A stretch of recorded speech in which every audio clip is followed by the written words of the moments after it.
Hello everybody, అందరికీ నమస్కారం. So ఈ వీడియో బయట పోస్ట్ అయిన తర్వాత I may get a lot of backlash.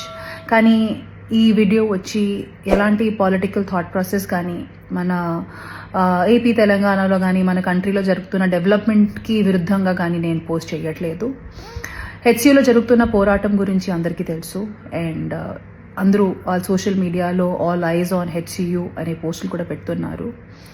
డెఫినెట్గా నేను ఇప్పుడు కంఫర్టబుల్గా నా అపార్ట్మెంట్ నుంచి కూర్చొని వీడియో చేసి పోస్ట్ చేస్తున్నాను. కానీ నాకు కూడా తెలుసు ఈ అపార్ట్మెంట్ కట్టేటప్పుడు ఎన్ని ట్రీస్ కానీ ఎన్ని యానిమల్స్ని కానీ చంపడం జరుగుంటుంది, లేకపోతే ఎన్ని ట్రీస్ కట్ చేయడం జరుగుంటుంది.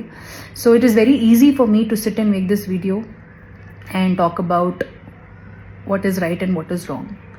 But as a layman ఇప్పుడు జరుగుతున్న ఇష్యూ ఎందుకు జరుగుతుంది, లీగల్గా దాని ఆస్పెక్ట్ ఏముంది, నాకు అంతగా దాని మీద అవగాహన లేదు. కాబట్టి యాజ్ అ కామన్ మ్యాన్ నిన్న రాత్రి జరిగిన డెవలప్మెంట్ వీడియో చూసిన తర్వాత after listening to all the cries of those birds and ఆ బర్డ్స్ అండ్ పీకాక్సే కాకుండా they are many more deers and other species which I have been habitating there.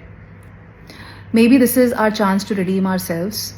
Peak summers are coming in and ఇలాంటి ఒక సందర్భంలో ఆ పక్షుల్ని ఆ పశువుల్ని వాళ్ళ ఇంటి నుంచి బయట తరిమేయడం అనేది ఎంతవరకు కరెక్ట్ నాకు తెలియదు సార్. కానీ you are our only power and you are our only option to rehabilitate those animals.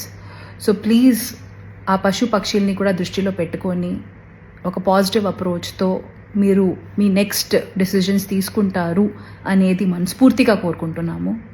Once again, thank you so much and I hope many voices join and ఏదో రకంగా ఈ విషయం ఈ మ్యాటర్ మా గవర్నమెంట్కి తెలుస్తుంది అండ్ తెలిసి వాళ్ళు ఈ పక్షుల్ని కూడా వాళ్ళ దృష్టిలో పెట్టుకొని వాటిని రీహాబిలిటేట్ చేసి అప్పుడు వాళ్ళు నెక్స్ట్ మూవ్ చేస్తారు అనేది కోరుకుంటున్నాము. Once again, thank you so much and let's hope for the best.